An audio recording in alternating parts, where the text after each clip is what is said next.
সংঘর্ষের জেরে জাতীয় চক্ষু বিজ্ঞান ইনস্টিটিউট ও হাসপাতালে চিকিৎসা সেবা এখনো বন্ধ। জুলাই গণ অভ্যুত্থানে আহতদের কাছ থেকে স্বাস্থ্য সেবা কর্মীদের নিরাপত্তা নিশ্চিত হলেই যে কোনো সময় শুরু হবে কার্যক্রম। এজন্য বিকেল ৩টা পর্যন্ত সময় নিয়েছেন ওই হাসপাতালে চিকিৎসাধীন আহতদের প্রতিনিধিরা। টেলিফোনে মাছরাঙা টেলিভিশনকে এমনটা জানিয়েছেন প্রধান উপদেষ্টার বিশেষ সহকারী অধ্যাপক ডক্টর সাইদুর রহমান খসরু।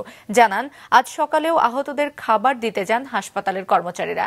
এ সময় তাদের নাম ঠিকানা জিজ্ঞেস করলে তারা আতঙ্কিত হয়ে পড়েন। ডক্টর সাইদুর রহমান বলেন, সংঘর্ষের ঘটনার পর থেকে চিকিৎসক নার্সরা নিরাপত্তাহীনতায় ভুগছেন, আছেন আতঙ্কেও। এ ব্যাপারে গণ অভ্যুত্থানে আহতদের শান্ত থাকার অনুরোধ ও সহযোগিতা চান তিনি। ৩ দিন ধরে একরকম অচল অবস্থায় জাতীয় চক্ষু বিজ্ঞান ইনস্টিটিউট ও হাসপাতাল। স্বাস্থ্যসেবা প্রদানকারীরা না থাকায় চিকিৎসা না পেয়ে ফেরত যাচ্ছেন প্রায় সবাই। আমরা তাদের প্রতিনিধিকে প্রেরণ করছি, তারা সময় নিচ্ছে ৩টা পর্যন্ত।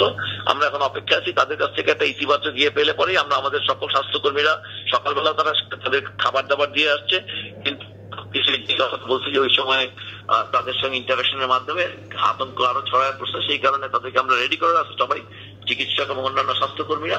শুধুমাত্র প্রতিনিধিরা গিয়ে যদি ইতিবাচক একটা সিগন্যাল দেয় এখান থেকে যে তাদের আসলে নিরাপত্তার কোনো সমস্যা ঘটবে না, সঙ্গে সঙ্গে হসপিটাল ফাংশনিং।